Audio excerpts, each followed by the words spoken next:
Hello दोस्तों, जय हिंद। आप लोग कैसे हैं? उम्मीद करते हैं आप लोग स्वस्थ होंगे। आज हम सीखेंगे एलसीएम और एचसीएफ। आप लोगों ने इसको कहीं ना कहीं पढ़ा भी होगा और सुना भी होगा। तो आज हम कुछ ऐसा पढ़ेंगे एचसीएफ और एलसीएम में जो आप लोगों ने अभी तक पढ़ा ना होगा। एचसीएफ आज हम पढ़ाएंगे एचसीएफ। एचसीएफ का फुल फॉर्म क्या होता है? Highest common factor. ठीक है, हिंदी में इसे क्या कहेंगे? महत्तम समावर्तक कहेंगे। तो अब आप लोग ये बताइए कि एचसीएफ होता क्या है, एचसीएफ है क्यों, इसका यूज क्यों है। ठीक है, तो इसके बारे में आज हम लोग जानेंगे और समझेंगे। तो देखिए एचसीएफ क्या होती है। पहले इसको हम एक एग्जांपल से आपको समझाते हैं कि है क्या, इसे समझते कैसे हैं। डेफिनेशन बाद में लिख लिया जाएगा। जैसे एग्जाम्पल 16 और 24, ये दो नंबर हैं, हमें इनका एचसीएफ निकालना है। ठीक, तो इसका जो एचसीएफ आएगा कितना आएगा? 8 आएगा। अभी हम समझा रहे हैं कि एचसीएफ है क्या, उसके बाद बताएंगे कि कैसे निकालते हैं, इसे क्या मेथड भी है। अब आप ये देखेंगे कि 16 24 का एचसीएफ कितना आ गया है? 8 आ गया है। तो अब ये 8 है क्या?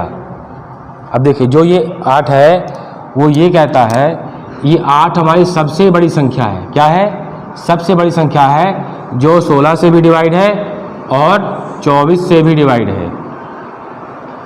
कहने का आशय है कि 8 से नीचे भी नंबर हैं बट वो इससे छोटा हो जाएगा। जैसे देखिए ये 8 से भी डिवाइड हो रहा है, सभी 2 से भी है और 4 से भी है और 8 से भी है। तो हम यहाँ पे कह सकते हैं, लेकिन 8 क्या है? इन सबसे बड़ा है। जैसा इसका नाम क्या है? हाईएस्ट, यानी वह बड़ी से बड़ी संख्या हमको लेनी है। तो क्या है ये हमारा 8। तो ये होता है एचसीएफ। समझ आ गया? अब इसको और आगे समझते हैं। अब देखो एचसीएफ में क्या होता है कि वह बड़ी से बड़ी संख्या जो दी गई संख्याओं से डिवाइड हो जाती है, या कह सकते हैं सबसे बड़ा भाजक। जैसे मैंने यहाँ पे क्या बताया था, 16 और 24 का कितना आया था? 8 आया था।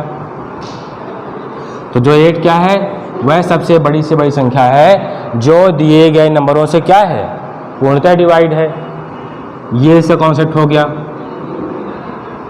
और 8 क्या है? सबसे बड़ा भाजक भी है। तो ये होता है हमारा एचसीएफ। अब इसके जो क्वेश्चन बनते हैं तो इसमें क्या रहेगा? आपसे हमेशा वह बड़ी से बड़ी संख्या पूछा जाएगा, तो समझ जाना है कि आपको एचसीएफ निकालना है। अब एचसीएफ को निकालने की 2 मेथड होती है। एचसीएफ निकालने की 2 होती है मेथड। पहली होती है अभाज्य गुणनखंड। पहली कौन सी होती है? अभाज्य गुणनखंड, यानी प्राइम फैक्टराइजेशन। जैसे इसको समझते हैं एग्जाम्पल से। मैंने यहाँ पे 16 और 24 लिया था पहले, तो हम क्या करेंगे कि इन दोनों का अलग अलग फैक्टर निकालेंगे। फैक्टर यानी गुणनखंड। देखिए जैसे हम 16 का निकालते हैं फैक्टर। अब देखो यहाँ पे क्या करेंगे, सबसे छोटी नंबर हमारी यहीं पर आएगी। तो क्या है? 2। तो ये 8 2 ये आ गया। तो मैंने 16 का जब फैक्टर निकाला तो क्या आया? 1 2 × 2 ये आ गया। तो इसको बोलते हैं फैक्टर निकालना या गुणनखंड। अब इसी प्रकार हम 24 का निकाल लेंगे। यहाँ पे 12 आ जाएगा, 6 2 और 3। तो हम देख रहे हैं यहाँ पे कि 24 का क्या फैक्टर आ गया? 1 तो रहेगा। 1 कॉमन रहेगा, 1 सब में रहेगा। 2 3 बार आया है और 1 बार 3। अब हम यहाँ पर देखते हैं कि अब आप ये देखिए कि इन दोनों में से दोनों में है कि नहीं है। तो आप देख रहे हैं कि एक तो रहेगा कॉमन, इसमें दोनों में 2 है, इसमें भी 2 है और ये 2 है। जो दोनों में कॉमन होगा उसको लेना है, क्योंकि नाम क्या है, हाईएस्ट कॉमन। तो आप देख रहे हैं कि यहाँ पे 1 2 3, ये 2 निकला, 2 दूनी 4 दूनी 8, ये क्या आ गया 8 हमारा HCF। ये इसकी एक मेथड हो गई। तो ये मेथड बहुत पुरानी हो गई है, इसका यूज़ कम है, लेकिन जब एग्ज़ाम में आएगा तो आपको इस मेथड से नहीं करना है। जो HCF की जो मेथड सेकंड है उसमें से करना है। अब हम देखेंगे HCF की सेकंड मेथड। इसमें क्या होगा, लगातार भाग विधि। क्या है, लगातार भाग विधि, यानी सक्सेसिव डिवीज़न मेथड। इसमें हम क्या सिंपल डिवाइड नहीं करेंगे, यानी लगातार डिवाइड करेंगे। देखते हैं एग्जांपल से 16 24। हम क्या करेंगे, ये नंबर छोटा है, ये इससे बड़ा है, तो इसका डिवाइड इससे करेंगे।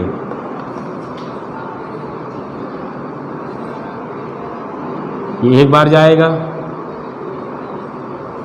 कितना आ गया 8। अब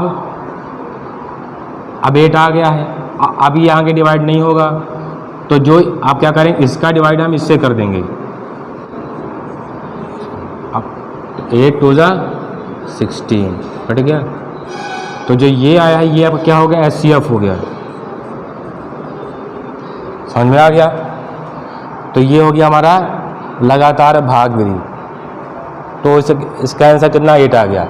तो दोनों मेथड में आपने ये देखा कि 16 और 24 का आंसर कितना आ गया, 8 आ गया। तो इस मेथड का हम यूज़ करेंगे, क्योंकि इसमें क्या होता है कि बड़ी से बड़ी संख्या को आप कम समय में निकाल सकते हैं। अब एक क्वेश्चन और लेते हैं समझने के लिए।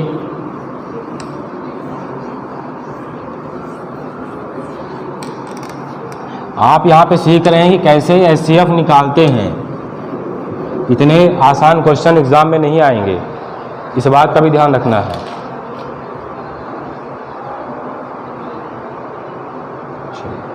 जैसे एक क्वेश्चन ले रहे हैं, पहला क्वेश्चन 144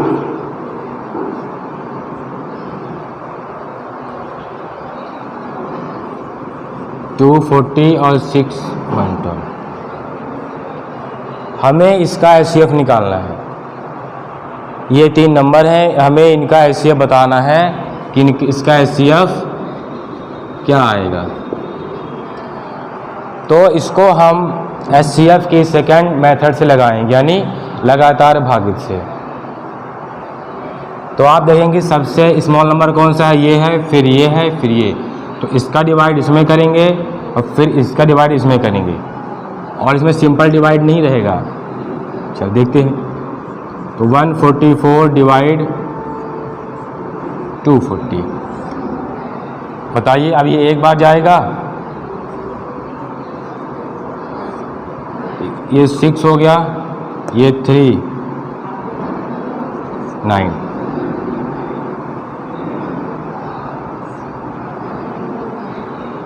अब देखिए, अब इससे आगे नहीं जाएगा, ये हमारा क्या आ गया, रिमाइंडर आ गया।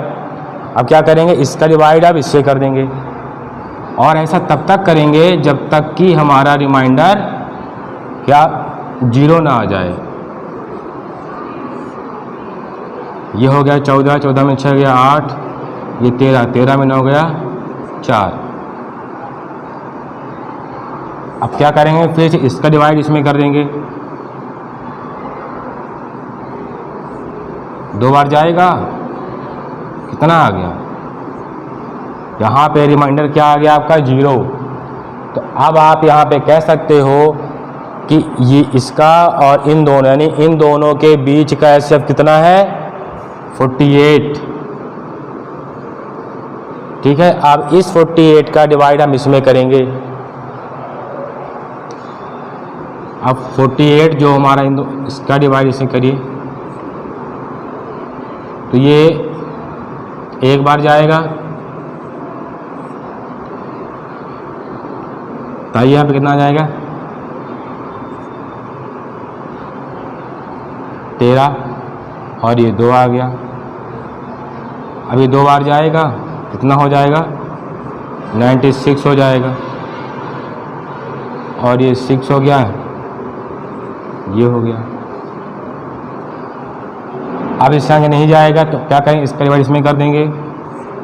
तो 48 1 बार जाएगा,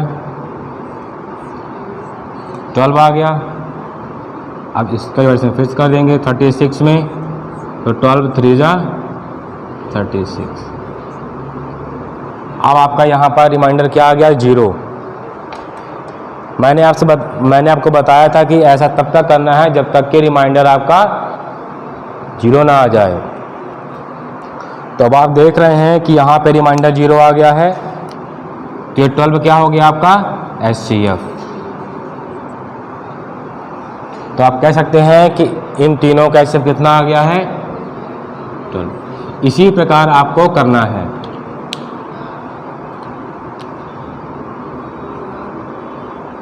ये हमारा क्या हो गया एचसीएफ। तो एचसीएफ को इन 2 मेथड से किया जाता है। अब हम देखते हैं कि इसका एप्लीकेशन क्या है, कहाँ इसका यूज़ होता है और इसका मतलब क्या है, वो अभी आपको बताया जाएगा। अब आप यहाँ पे देखिए कि एचसीएफ क्या है। जैसे हमने यहाँ पे क्या लिख दिया है,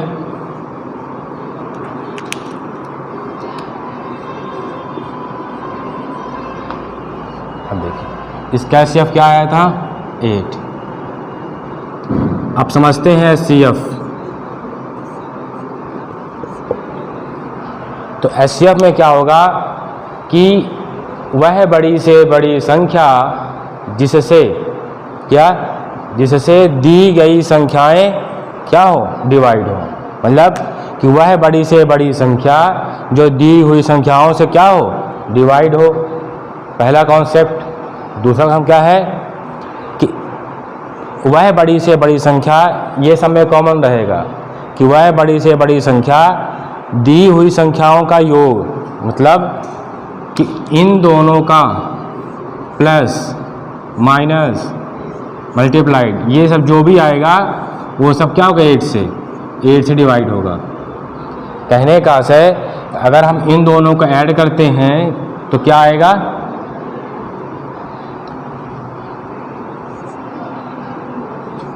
इन दोनों को ऐड करने पे 40 आ गया। अभी 40 क्या है 8 से भी डिवाइड है।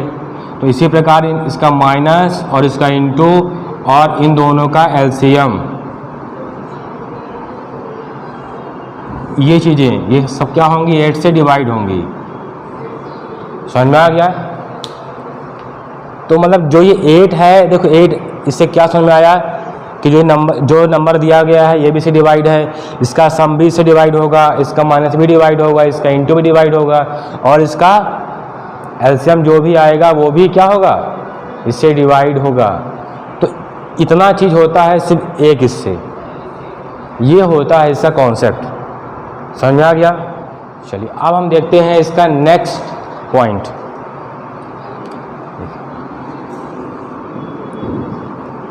यहाँ पर हम क्या देखेंगे, मान लीजिए कि कोई संख्या दी गई है, वो भी किसमें रेशियो में, जैसे x ratio y ratio z दिया गया है, x रेशियो y z, और इसका एचसीएफ क्या दिया गया है, क्या दिया गया है k। मान लीजिए कोई एक ऐसा नंबर है जो आपको रेशियो में दिया गया है, x ratio y ratio z ratio, और इन तीनों का एचसीएफ क्या दिया गया है k। तो वो संख्याएं क्या होंगी, तो जो k है, जो इसका एचसीएफ आया था k, कि यानी इन तीनों का कॉमन क्या है, k है। तो इसी k को क्या करेंगे, सब में इंटू कर देंगे। तो क्या आपका हो जाएगा kx ky kz। तो ये आपका, अब देखो इसका एग्जांपल, जैसे हमने यहाँ पे क्या दिया कि 2:3:5, ये कोई एक नंबर हो गया, इसका HCF 5 दिया गया है। क्या है, इसका HCF 5। तो इसका मतलब क्या होता है कि जो ये 5 है इन तीनों में क्या था, कॉमन था। यानी अब इस 5 का इन सब में हम इंटू कर देंगे। तो 5 दूनी 10, 5 3 15, 5 25। तो ये हो गया, समझ में आ गया।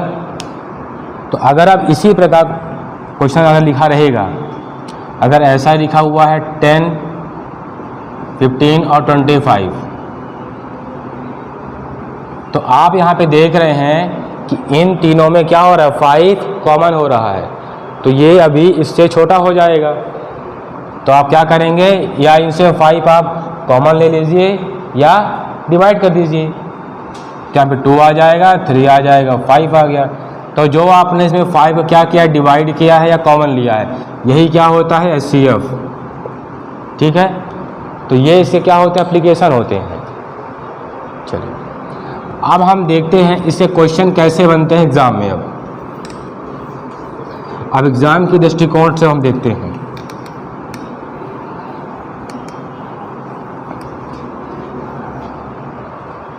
चलिए अब एग्जाम में जो क्वेश्चन बनेगा ऐसा बनेगा, वह बड़ी से बड़ी संख्या ज्ञात कीजिए। ठीक है, जिसमें मान लीजिए कोई नंबर है, हम मान लेते हैं PQRS है। क्या है, PQRS है। तो क्वेश्चन ऐसा बनेगा कि वह बड़ी से बड़ी संख्या ज्ञात करें जिसमें PQR और S से पूर्णतः विभक्त हो। तब आप इसमें क्या करेंगे, जो ये नंबर है इसको डिवाइड, इसका HCF निकालेंगे। देखो क्वेश्चन कि हम यहाँ पे लिख रहे हैं वह बड़ी से बड़ी संख्या। ये लाइन हमें कॉमन रहेगी और ये लाइन आपको बताता है कि हमें HCF निकालना है।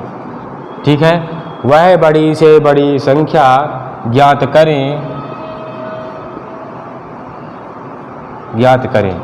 ये लाइन हमें कॉमन रहेगी, जिसमें PQR तथा S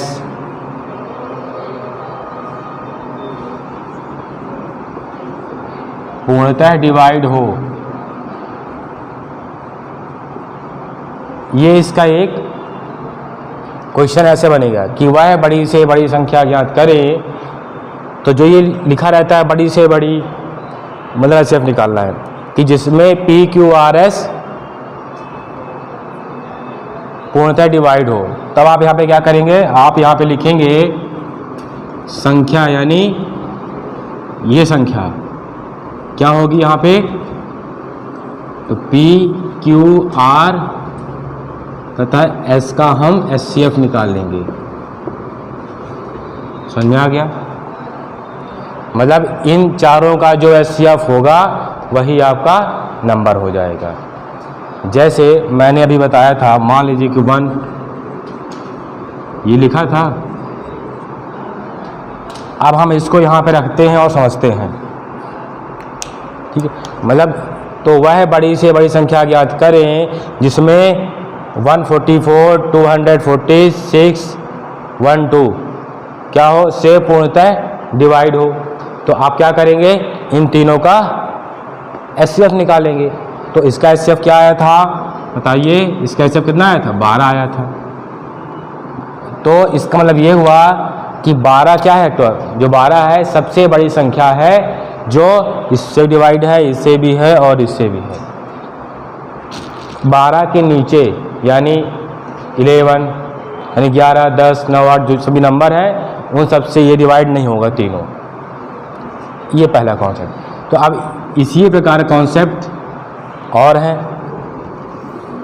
ये लाइन सब में सेम रहेगी। अब देखिए वह बड़ी से बड़ी संख्या ज्ञात करें जिसमें P, Q, R तथा S को भाग देने पर क्या, अब यहाँ पे आ जाएगा को भाग देने पर शेष यानी रिमाइंडर शेष A, B और C बचे। या अब यहाँ पे क्या कह रहा है कि हमको वह नंबर निकालना है जिससे हम P, Q, R, S से डिवाइड करें तो रिमाइंडर क्या आना चाहिए, A और B, C आना चाहिए। ठीक है, तो हम देखते हैं। तो इसमें हम क्या करेंगे, लिखेंगे संख्या, ये P है, इसको आप हम एक्स वाई मान लीजिए तो ज़्यादा आसान रहेगा। एक्स वाई जेड मान लीजिए। अब क्या करेंगे कि इन दोनों का निकालेंगे डिफरेंस, यानी x माइनस ए, जो इसका रिमाइंडर ये है, इसका रिमाइंडर ये है और z का रिमाइंडर c है। तो जो रिमाइंडर है उसको माइनस कर देंगे और y माइनस बी कर देंगे और z माइनस सी कर देंगे। अब इसके बाद जो नंबर आएगा उससे क्या निकालेंगे, हम HCF निकाल लेंगे। तो ये ऐसा कॉन्सेप्ट हो गया। अब देखते हैं ऐसा क्वेश्चन कैसे बनेगा। तो आप लोग क्वेश्चन लिखिए। क्वेश्चन क्या है, वह बड़ी से बड़ी संख्या ज्ञात करें। अब हम क्या करेंगे, इसके स्थान पे वो नंबर लिख दे रहे हैं।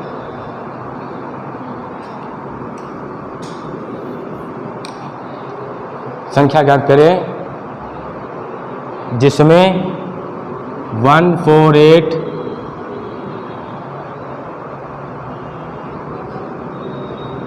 246 और 623, ये 623 को भाग देने पर जो शेष क्या होगा, भाग देने पर क्रमशः, यानी पहले इसका फिर इसका और इसका रिमाइंडर लिखेंगे आगे।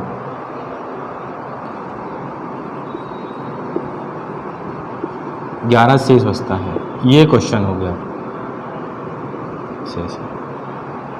अब देखो, अब यहाँ पे क्या, यह क्वेश्चन क्या कह रहा है कि वह बड़ी से बड़ी संख्या ज्ञात करें जिसमें 148, 246 और 623 को भाग देने पर क्रमशः शेष 4, 6, 11 बचता है।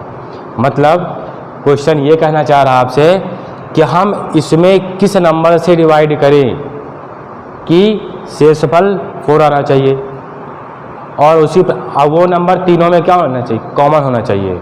जैसे सपोज कर लीजिए कि हमने ले लिया 4, अब डिवाइड करेंगे इससे 4 से, इसमें भी क्या करेंगे, डिवाइड करेंगे 4 से, और इसमें भी 4 से डिवाइड करेंगे, तो शेषफल हमारा ये आना चाहिए।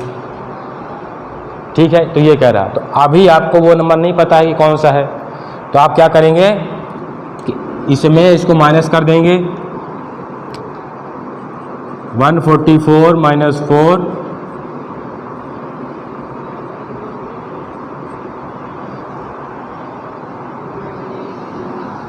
और एक क्या हो गया, 623 माइनस 11।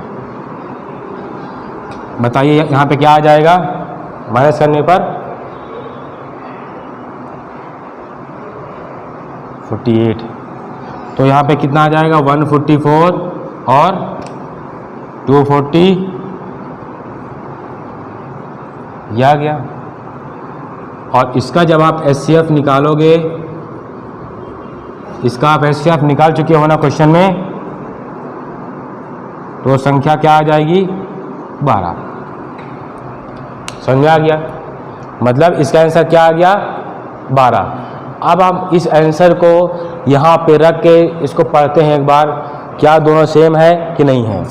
ठीक है, यहाँ पे क्या कह रहा है, वह बड़ी से बड़ी संख्या ज्ञात करें, यानी हमारा क्या आ गया, 12। 12 से डिवाइड करें, इसमें क्या करेंगे, 12 से करेंगे डिवाइड, तो हमारा इतना देखो आयक नहीं आ रहा है, इतना आ रहा है। और उसी 12 से क्या करेंगे, डिवाइड इसमें करेंगे तो हमारा इतना आएगा शेषफल। उसी 12 से डिवाइड करेंगे इसमें तो शेषफल हमारा ये आएगा। समझ में आ गया कॉन्सेप्ट ये? ठीक है। अब इसी प्रकार कॉन्सेप्ट और है। अब देखिए इस टाइप में क्या था कि रिमाइंडर क्या था, इसमें रिमाइंडर सब में अलग अलग था ना। अब क्या होगा, सेम हो जाएगा। जैसे x, y और z को भाग देने पर क्रमशः a, नहीं ऐसा नहीं, भाग देने पर ऐसा लिख लेते हैं, प्रत्येक दशा में, यानी प्रत्येक कंडीशन में a शेष आए। समझा गया? इसके पहले वाले टाइप में क्या था कि शेषफल अलग अलग था। अब यहाँ पे क्या कह दिया गया है कि शेषफल a आए तो सब में a ही आए, मतलब इसका भी वही आए, इसका भी यही, इसका भी यही आए। तो सेम क्या करना है, उसी प्रकार लिख देना है यहाँ पे संख्या x माइनस a। यहाँ पे क्या है, सेम रिमाइंडर है तो सब में सेम माइनस करेंगे और इसका जो भी आएगा माइनस करने के बाद उसका हम HCF निकालेंगे। ठीक है, ये टाइप 2 हो गया। तो देखो टाइप 2 में क्या अंतर है कि अब इसमें कह दिया गया है कि a शेष तीनों में आना चाहिए। इसके पहले वाले में क्या था, शेषफल अलग अलग था, और अब इसमें शेषफल क्या है, a आए तो सब में सेम रहे। तो आपको इसी प्रकार करना है जैसा आप पिछले टाइप में किए हो। अब बढ़ते हैं नेक्स्ट टाइप की ओर। नेक्स्ट टाइप में सब कुछ सेम रहेगा। अब क्या है कि अब प्रत्येक दशा यानी प्रत्येक कंडीशन में समान शेष आए, समान शेष यानी शेषफल आए। अब बताइए, अब ये यहाँ पे क्या कह रहा है, अब यहाँ पे कह रहा है, अब आपको यहाँ पे शेषफल नहीं दिया गया है, लेकिन यहाँ पे ये कहा जा रहा है कि जो भी शेषफल आएगा वो सब में बराबर होगा। चाहे वो 2 आए तो सब में 2 हो जाएगा, 4 होगा तो तीनों में 4 हो जाएगा। ठीक है, तो अब यहाँ पे क्या आ जाएगा, संख्या। अब बताओ अब यहाँ पे क्या होगा। अब आपको यहाँ पे रिमाइंडर तो दिया नहीं गया है, तो अब आप यहाँ पे क्या करोगे, x माइनस ये है, इसको बोलते हैं मॉड, y माइनस z और z माइनस x का हम HCF निकालेंगे। ठीक है, अब समझते हैं कि ये चीज़ है क्या, ये नया इसमें क्या आ गया है। तो देखिए ये इसको बोलते हैं मॉड बोलते हैं। इसका मतलब ये होता है कि कोई भी नंबर इससे जब बाहर निकलेगा तो हमेशा प्लस में रहेगा। जैसे हमने यहाँ पे लिख दिया है -2, तो जब ये -2 इससे बाहर आएगा तो +2 में हो जाएगा, और अगर +2 है तो +2 ही रहेगा। समझ में आ गया ना? तो ये हो गया हमारा चीज़, कुछ भी होगा इससे बाहर प्लस में ही आना है, चाहे अंदर प्लस में हो या माइनस में। तो ये इससे क्या हो गया, कॉन्सेप्ट हो गए। चलिए, तो ये 3 टाइप के क्वेश्चन बहुत इंपॉर्टेंट, एग्जाम में इससे ही क्वेश्चन पूछा जाता है।